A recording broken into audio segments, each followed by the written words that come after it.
আসসালামু আলাইকুম। আন্তর্জাতিক টিভি নিউজে আপনাকে স্বাগত। শুরুতেই জানাবো আমাদের হাতে থাকা সর্বশেষ গুরুত্বপূর্ণ আপডেট যুদ্ধের সংবাদ, এরপর বিস্তারিত। বাংলাদেশের সর্বশেষ গুরুত্বপূর্ণ আপডেট সংবাদে আপনাকে স্বাগত। শুরুতেই সংবাদ শিরোনাম, পরে বিস্তারিত।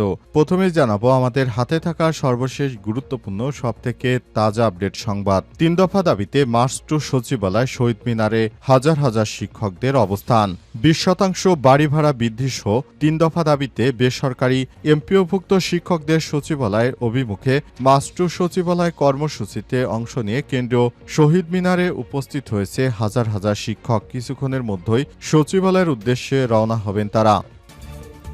এরপর জানাবো কূটনৈতিক তৎপরতা আগের চেয়ে বাড়িয়েছে জামাত ইসলাম।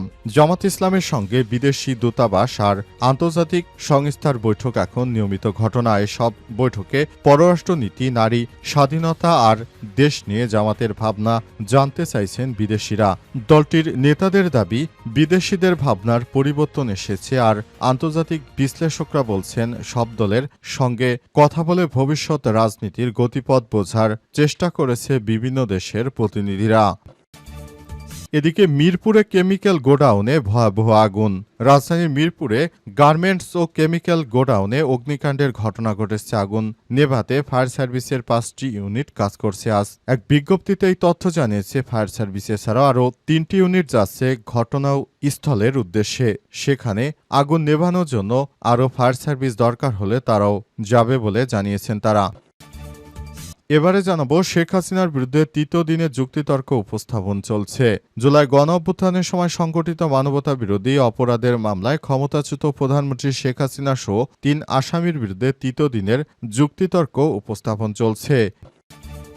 এবং সর্বশেষ জানাবো ঢাকায় মার্কিন দূতাবাস এলাকায় হঠাৎ নিরাপত্তা জোরদার।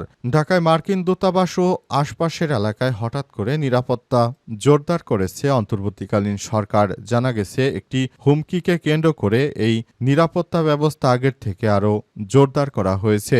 মধ্যরাতে হঠাৎ করে এই নিরাপত্তা জোরদার করা হয়। আর সেনাবাহিনীর সূত্র থেকে বিষয়টি নিশ্চিত হওয়া গেছে। রাতে মার্কিন দূতাবাসে হামলা হতে পারে এমন একটি সংবাদ প্রকাশের পরই এই ব্যবস্থা গ্রহণ করেছে বাংলাদেশের প্রশাসন। প্রিয় দর্শক, এতক্ষণ শুনছিলেন সংবাদ শিরোনাম, এবারে বিস্তারিত।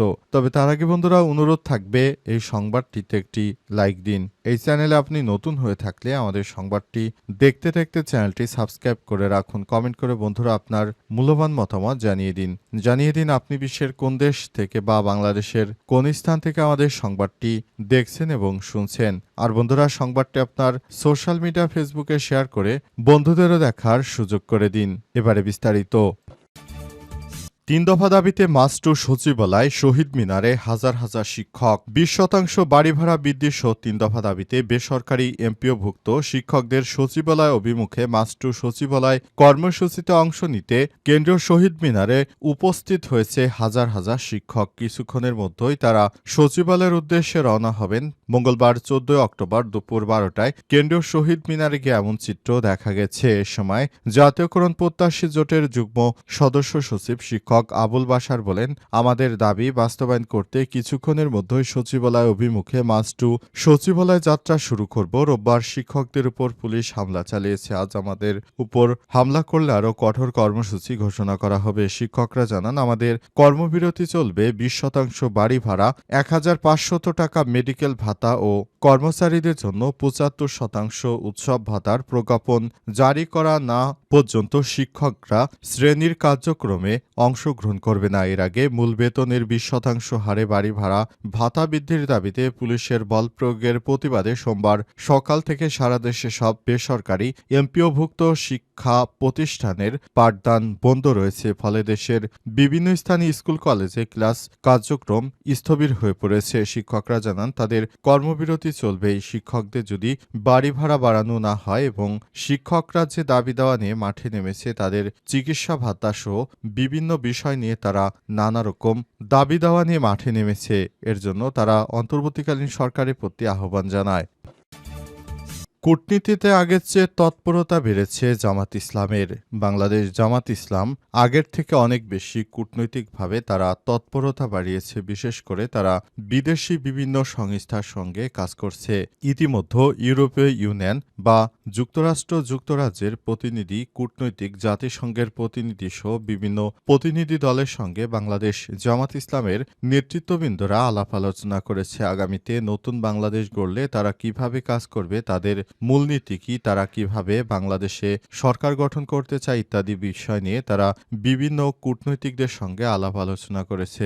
বিশেষ করে জার্মানি, জাপান সহ বিশ্বের সব রাষ্ট্রদূতদের সঙ্গে জামাত ইসলামের পক্ষ থেকে অনেক বেশি মেলা হচ্ছে। তারা অন্তর্বর্তীকালীন সরকারের প্রধান উপদেষ্টা প্রফেসর ডক্টর মোহাম্মদ ইউনূসের প্রতিও ধন্যবাদ জানিয়েছে। তারা চায় আমরা নতুন বাংলাদেশ গড়তে বদ্ধপরিকর। এজন্য কূটনৈতিকদের সঙ্গেও তারা আগের থেকে অনেক বেশি সখ্যতা গড়ে তুলেছেন। বিভিন্ন দেশের কূটনৈতিকরা ইতিমধ্যেই বুঝতে পেরেছে দেশে যে কন্ডিশন চলছে তাতে আগামীতে জামাত ইসলাম ক্ষমতায় আসতে পারে। এজন্য তারা বাংলাদেশ জামাত ইসলামের সঙ্গে দেখা করে বিভিন্ন বিষয়ে তারা কথাবার্তা বলছে। মিরপুর কেমিক্যাল গোডাউনে আগুন। রাজধানীর মিরপুরে গার্মেন্টস ও কেমিক্যাল গোডাউনে অগ্নিকাণ্ডের ঘটনা ঘটেছে। আগুন নেভাতে ফায়ার সার্ভিসের 5টি ইউনিট কাজ করছে। আজ এক বিজ্ঞপ্তিতে এই তথ্য জানায় ফায়ার সার্ভিস। বিষয়টি নিশ্চিত করে ফায়ার সার্ভিসের সদর দপ্তরে মিডিয়া সেলের কর্মকর্তা তালহা বিন জসিম এই তথ্য নিশ্চিত করেন। রাজধানীর মিরপুরে রূপনগরের শিয়ালপাড়ি এলাকায় গার্মেন্টস ও কেমিক্যাল গোডাউনে আগুন লাগার ঘটনা ঘটেছে। খবর পেয়ে ঘটনাস্থলে ফায়ার সার্ভিসের 5টি ইউনিট একযোগে কাজ শুরু করেছে। আরও 3টি ইউনিট ঘটনার দিকে রওনা দিয়েছে। প্রাথমিকভাবে আগুন লাগার কোনো কারণ জানা যায়নি কিংবা ক্ষয়ক্ষতির পরিমাণ সম্পর্কে এখনও ধারণা করা যায়নি।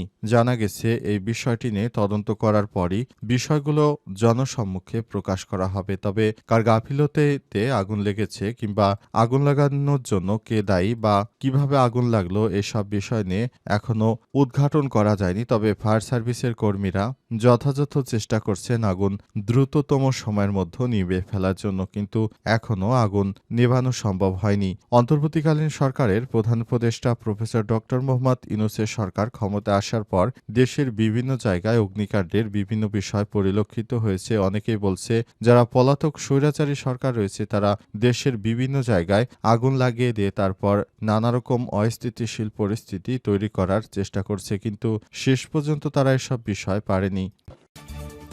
শেখ হাসিনার বিরুদ্ধে তৃতীয় দিনের যুক্তিতর্ক উপস্থাপন চলছে। জুলাই গণ অভ্যুত্থানের সময় সংগঠিত মানবতাবিরোধী অপরাধের মামলায় ক্ষমতাচ্যুত প্রধানমন্ত্রী শেখ হাসিনা সহ 3 আসামির বিরুদ্ধে তৃতীয় দিনের যুক্তিতর্ক উপস্থাপন চলছে। আজ বেলা 11:40 দিকে আন্তর্জাতিক অপরাধ ট্রাইব্যুনালের এই যুক্তিতর্ক উপস্থাপন শুরু হয়। বিচারপতি গোলাম মর্তুজা মজুমদারের নেতৃত্বাধীন ট্রাইব্যুনাল 1-এ যুক্তিতর্ক তুলে ধরেন চিফ প্রসিকিউটর তাজুল ইসলাম। এর আগে 13 অক্টোবর দিনভর মামলার দালিলিক প্রমাণ, প্রেস অব অকারেন্স, গণহত্যার বিস্তারিত যুক্তি থাকা বিভিন্ন পক্ষ ও জুলাইয়ের ঘটনাগুলো তুলে ধরেন। এদিকে কুষ্টিয়ার 6 জনকে হত্যার ঘটনায় মানবতাবিরোধী অপরাধের মামলায় জাসদ সভাপতি হাসানুল হক ইনুর বিরুদ্ধে অভিযোগ গঠনের শুনানি পিছিয়ে 23 অক্টোবর নির্ধারণ করেছে আন্তর্জাতিক অপরাধ ট্রাইব্যুনাল 2। ইনুর আইনজীবীর সময় আবেদনের প্রেক্ষিতে ট্রাইব্যুনাল এ আদেশ দেন। অন্যদিকে কুষ্টিয়ায় 6 জনকে হত্যাসহ জুলাই আগস্টে মানবতাবিরোধী অপরাধের মামলায় 23 অক্টোবরের মধ্যে আওয়ামী লীগের যুগ্ম সম্পাদক মাহবুবুল আলম হানিফ সহ 4 জনকে ট্রাইব্যুনালে হাজির হতে পত্রিকায় বিজ্ঞপ্তি প্রকাশের নির্দেশ দিয়েছে ট্রাইব্যুনাল 2।